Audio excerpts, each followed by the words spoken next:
hablar de por qué es el método ideal para estudiar la glándula hipófisis, cuáles son los planos y cuáles son las distintas intensidades que se ven en distintas secuencias.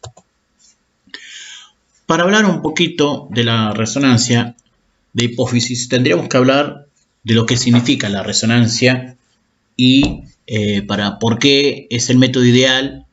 Siempre venimos hablando de la capacidad tisular. La capacidad tisular es la capacidad de distinguir tejido de tejido. Eso es lo particular que tiene la resonancia, a diferencia de la tomografía, la capacidad tisular. En cambio, en tomografía yo no tengo tanta capacidad tisular porque veo todo de la misma densidad. En resonancia puedo distinguir los distintos tipos de tejido. La importancia que tiene la resonancia también nos da, en realidad le da al cirujano la situación exacta de lo anormal para el abordaje de la cirugía, le da las mediciones de la glándula hipófisis, le da la situación exacta de si está en el lóbulo anterior o lóbulo posterior. Muchísima información le aporta al médico en las distintas secuencias donde vamos a ver distintas intensidades en los distintos lóbulos. Para hablar un poquito de la glándula hipófisis, vamos a decir que está ubicada en el efenoides. Recuerden que el efenoides va a tener un cuerpo, va a tener las alas menores, alas mayores y las apófisis pterygoides. Son todas estructuras que forman parte del hueso efenoides. Lo particular que el efenoides es como un cuadrado, donde va a tener un techo, un piso, pared lateral y pared anterior y posterior. En el techo del cuerpo del efenoides hay una excavación. Esa excavación se llama fosa hipofisaria, que en conjunto con las clinoides anteriores, clinoides medias, clinoides posteriores, dorso celar, forman la silla turca. En esa excavación que se encuentra en la parte superior del cuerpo del efenoides, se encuentra la glándula hipófisis. Recuerden que cuando uno pregunta dónde se encuentra la glándula hipófisis, no es correcto decir en la silla turca, porque la silla turca es todo. Parte de la silla turca está la fosa hipofisaria. Bien, nosotros decimos que está formado por 3 lóbulos. El lóbulo anterior, el lóbulo intermedio o pars intermedio se llama, y lóbulo posterior. El lóbulo anterior, adenohipófisis, el lóbulo posterior, neurohipófisis. Eso es, son las partes de la glándula hipófisis. ¿Cuáles son las funciones? Secreta hormonas, ¿sí? Hormonas estimulantes de la tiroides, del crecimiento, la prolactina. Esas son todas lo que secreta la glándula hipófisis. Después tenemos que el lóbulo intermedio, ¿sí? O pars intermedio se llama también, lo van a encontrar con ese nombre, secreta melanocitos. Melanocitos son los que le dan el color a la pigmentación de la piel. Y el lóbulo posterior, que sería la neurohipófisis, tiene funciones como antidiurética y la oxitoxina. La oxitoxina todos saben que se pone en funcionamiento para darle, aumenta las contracciones del útero. Esa es la función de la oxitoxina. Bien. Seguimos. Después, lo que hay que tener en cuenta también que vamos a hablar, como siempre lo dijimos, son las relaciones. Es importante que sepamos las relaciones porque es la única manera que en tomografía en resonancia, como utiliza los 3 planos, nosotros podemos saber dónde estamos ubicados con las relaciones. O sea, que tengo anterior, que tengo posterior, a los laterales, arriba y abajo. Antiguamente, si yo no tenía una RX de silla turca, no me autorizaban la resonancia. Ahora prácticamente con con la historia clínica y con el diagnóstico presuntivo ya le autorizan la resonancia. Así que no piden tanto silla turca. Pero algunos endocrinólogos suelen pedir un perfil de silla turca. De todas maneras, no aporta mucha información la proyección de silla turca, que en realidad sería un perfil focalizado de cráneo. Lo que sí tenemos que tener en cuenta en la parte técnica, que tiene que tener un perfil totalmente estricto. Si bien es una estructura muy focalizada, nosotros en un cráneo perfil tenemos otras estructuras dobles que nos indica si el paciente se rotó. Pero acá en silla turca estamos un poquito limitados. Tenemos dos estructuras que nos indican si el paciente se rotó o no. Una sería esta imagen que tengo acá, radiopaca, que sería la superposición del techo orbitario. Tiene que ser una sola línea. Donde hay dos líneas, el paciente se rotó. La otra estructura que me demuestra si el paciente se rotó es esta estructura que tengo acá, que sería la fosa hipofisaria. El piso de la silla turca tiene que tener solamente una línea. Si tiene dos líneas, el paciente se rotó. ¿Por qué es importante en este caso que el piso de la silla turca tenga una sola línea? Si tenemos una imagen anormal como un tumor de glándula hipófisis, muchas veces erosionan el hueso. Cuando erosiona el piso de la silla turca, radiológicamente se representa como dos líneas. Entonces, si yo hago una proyección donde está rotada y me indica que hay dos líneas, al médico lo puede confundir y puede decir que hay una erosión de la silla turca porque hay dos líneas y en realidad es un problema técnico. Así que estos son los dos parámetros técnicos que tenemos que tener en cuenta. Uno sería el techo de la órbita, una sola línea, una imagen radiopaca, y el piso de la fosa hipofisaria, una sola línea. Eso me indica que el paciente está en un perfil totalmente estricto. Bien, ya hemos hablado cuál es la función y hablamos también de la ubicación y nos falta el tamaño. Con respecto al tamaño, nosotros vamos a utilizar dos planos o tres para sacar las medidas de la glándula hipófisis. Antero-posterior, que vamos a utilizar en un plano axial, va a ser de 8 milímetros. Transversal, que lo podemos hacer en un coronal o en un sagital, en un coronal o en un axial, va a ser 6 milímetros. Y la altura, que es eso si necesitamos un sagital o un coronal, va a ser de 12 milímetros. Sí o sí necesitamos dos planos, mínimo dos planos para tomar las medidas de la silla turca, de la glándula hipófisis. Bueno, como dijimos, yo tengo el hueso fenoides.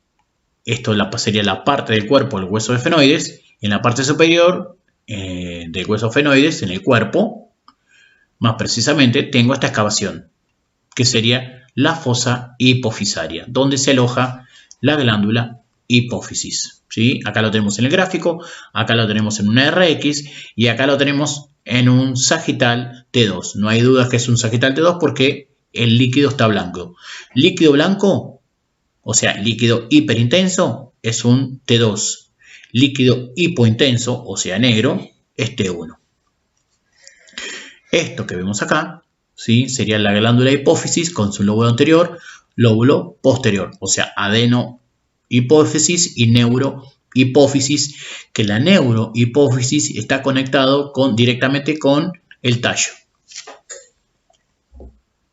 Ahí le marco las estructuras. Bueno, acá en el gráfico muestra los tres lóbulos, el lóbulo anterior, lóbulo posterior, y en el medio el pars intermedio o lóbulo intermedio, ¿sí? Los tres lóbulos de la glándula hipófisis, donde tenemos que el tallo hipofisario sale del lóbulo posterior o neurohipófisis.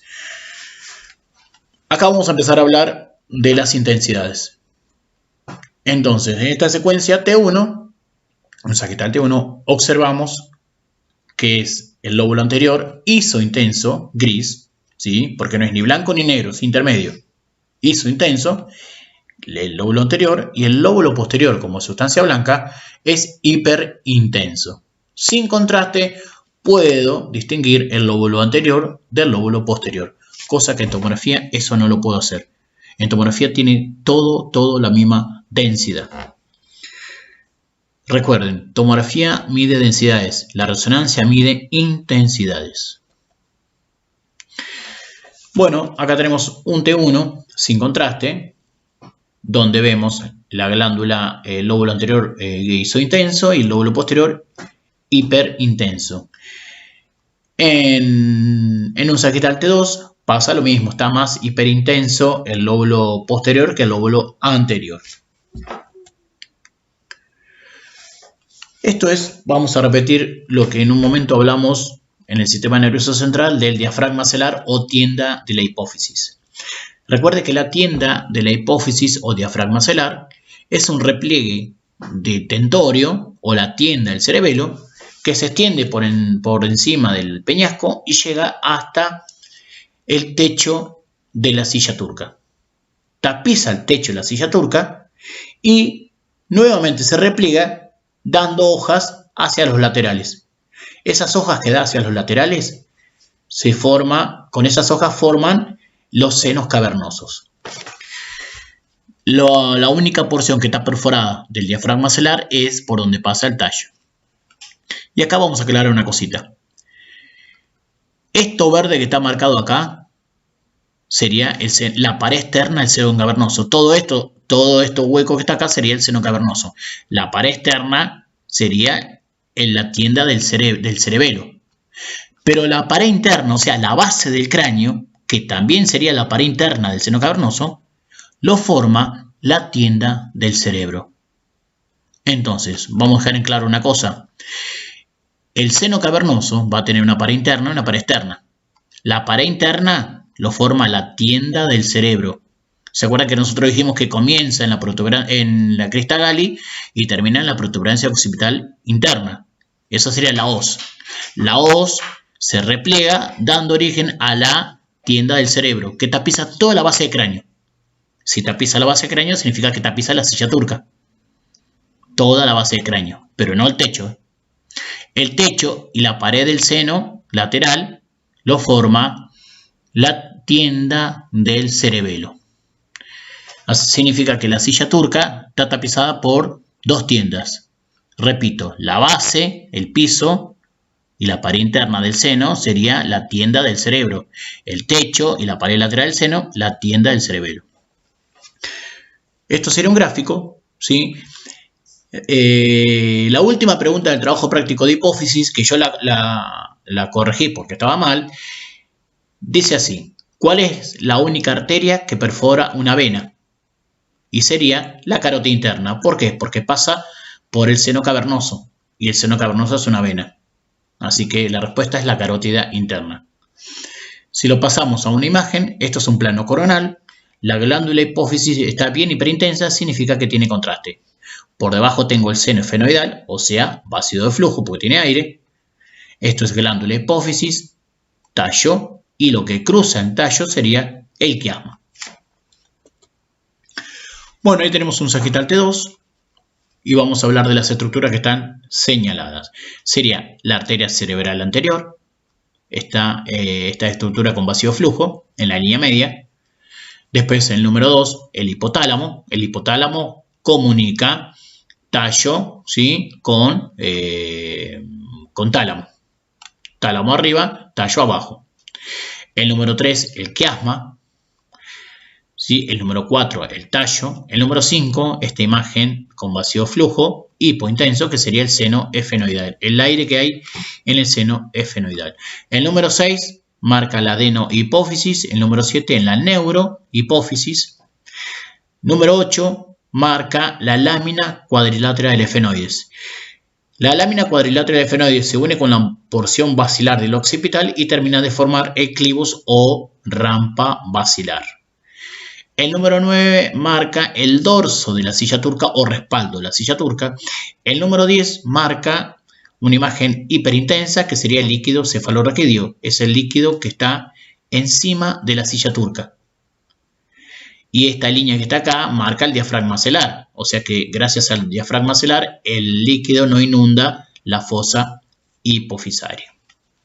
Y el número 11 marcaría en la región del Caudón o la rinofaringe. Vamos a hablar de las relaciones. Es importante saber que tenemos arriba, abajo, a los laterales, anterior y posterior. Con respecto a la parte anterior, que sería esto, vamos a tener el seno esfenoidal, aire. Con respecto a la parte posterior, voy a tener el dorso de la silla turca y la lámina cuadrilátera del esfenoides. Con respecto a la relación superior, voy a tener el quiasma óptico, el diafragma celar y el tallo. Obviamente, si tengo diafragma celar, también está relacionado con líquido cefalorraquídeo hacia superior. También las clinoides anteriores. Hacia inferior tengo lo mismo, la misma relación que el anterior, el seno esfenoidal con el piso de la silla turca. Bueno, acá les dejo todo anotado, las relaciones. Y ahora vamos con imagen, en este caso un plano coronal. Recuerden que si la glándula hipófisis está bien hiperintensa, significa que tiene contraste. Acá tenemos la diferencia entre una resonancia y una tomografía. La de abajo es sin contraste y la de arriba es con contraste. Observen la glándula hipófisis totalmente blanca, hiperintensa. Eso indica que tiene contraste. Acá tenemos una vista parcial de la arteria basilar, hiperintensa, significa que tiene contraste. Recuerden que la arteria, en este caso el vaso, en T1 y T2, se ven hipointensa porque tienen vacío de flujo. En las imágenes axiales vamos a tener una imagen que se confunde con el parénquima. Sí, son tomografías, se confunde con el parénquima y eso hace sospechar que hay una tumoración en la glándula hipófisis. Le doy contraste y queda totalmente hiperintensa. Pero no tengo la capacidad tisular como la resonancia. Acá ambos lóbulos están de la misma densidad. Por eso siempre hablamos de capacidad tisular, la capacidad de distinguir tejido de tejido. Acá seguimos mostrando una imagen sagital bien focalizada de la glándula, dos lóbulos, lóbulo anterior, lóbulo posterior y el tallo que está hacia superior. Y esta imagen que vemos acá, casi transversal, sería el quiasma óptico. Esta imagen muestra la diferencia que hay entre una imagen sin contraste, que sería esto, mostrando los dos lóbulos, y con contraste la glándula totalmente hiperintensa.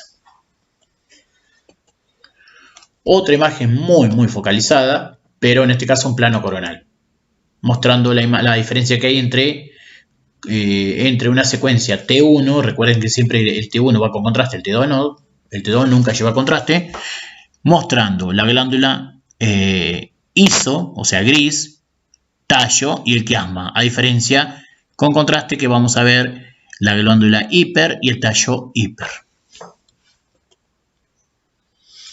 Ahí tenemos la serie con contraste arriba, sin contraste, un T1, y acá un T2, mostrando los tres lóbulos.